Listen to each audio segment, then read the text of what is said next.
சகோதரர் பக்த சிங் அவர்களின் ஊழியத்திலிருந்து விடாய் துணிக்கேற்ற வார்த்தைகள் பிப்ரவரி மாதம் 10ஆம் தேதி. ஆகிலும் நான் இருக்கிறது தேவ கிருபையினால் இருக்கிறேன். அவர் எனக்கு அருளிய கிருபை விருதாவாய் இருக்கவில்லை. அவர் எல்லாரிலும் நான் அதிகமாய் பிரயாசப்பட்டேன். ஆகிலும் நான் அல்ல, என்னுடனே இருக்கிற தேவ கிருபையை அப்படி செய்தது.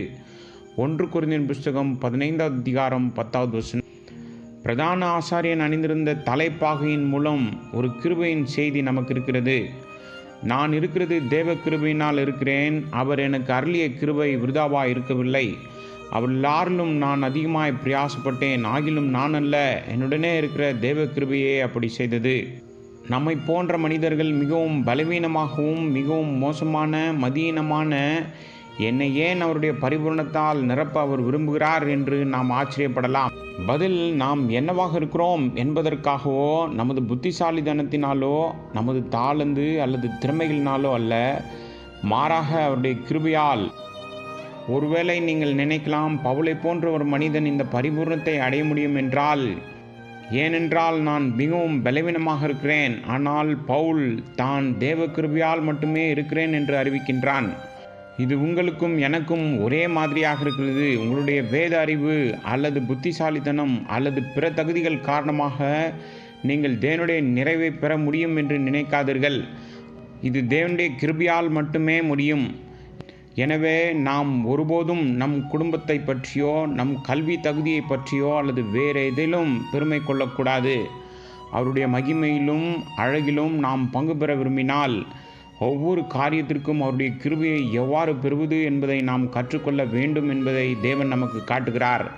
அவருடைய கிருபையால் மட்டுமே நாம் ரட்சிக்கப்படுகிறோம். அதன் பிறகு ஒவ்வொரு நாளும் ஒவ்வொரு தேவைக்கும் நாம் கிருபையை அவரிடம் கேட்க வேண்டும்.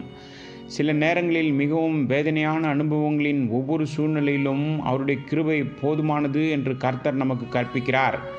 2 கொரிந்தியர் புஸ்தகம் 12வது அதிகாரம் 9வது வசனம். அப்போஸ்தலனாகிய பவுல் முணுமுணுப்பு அல்லது புகார்கள் எதுவும் இல்லாமல் பல கஷ்டங்களை சந்தித்தான். 2 கொரிந்தியர் புஸ்தகம் 11வது அதிகாரம் 23வது வசனம். வலிமிகுந்த சரீரத்திலிருந்து உள்ளான முள் வியாதியால் அவதிப்பட தேவன் அவனை அனுமதித்ததாக நாம் வாசிக்கின்றோம். இந்த முள் என்னவென்று எனக்கு தெரியாது. வெளிப்படையாக இது மிகவும் வேதனையான ஒன்று. ஏனென்றால் அப்போஸ்தலனாகிய பவுல் கூறுகிறார், அது என்னை விட்டு விலகும்படி நான் 3 முறை கர்த்தரிடம் கெஞ்சினேன்.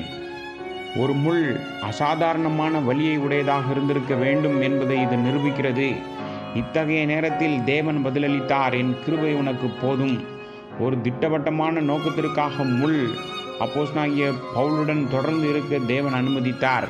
முதலாவதாக அவனுக்கு கொடுக்கப்பட்ட தெய்வீகமான உறவுகளின் மூலம் அப்போஸ்தலனாகிய பவுல் அளவுக்கு அதிகமாக உயர்த்தப்படக்கூடாது என்பதற்காக அவனை தாழ்மையாக வைத்திருக்க வேண்டும் என்பதற்காகவும், இரண்டாவதாக தேவனுடைய கிருபையை அவனுக்கு இன்னும் கற்பிப்பதற்காகவும் இருந்தது.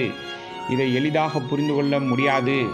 அப்போஸ்தலனாகிய பவுல் பல பாடுகள் மற்றும் அற்புதமான அனுபவங்களை பெற்றிருந்தாலும் தேவனுடைய கிருபையை பற்றி மேலும் அறிந்து கொள்வதற்காக அவன் சரீரத்தில் மிகவும் வேதனையான இந்த முள்ளை இன்னும் அனுபவிக்க தேவன் செய்தார். ஆகவே தேவன் தம்முடைய கிருபையை உங்களுக்கு அதிகமாக கற்பிப்பதற்காக தம்முடைய பிள்ளைகளின் வாழ்க்கையில் எல்லாவிதமான வேதனையான அனுபவங்களையும் அனுமதிப்பதை நாம் காண்கின்றோம்.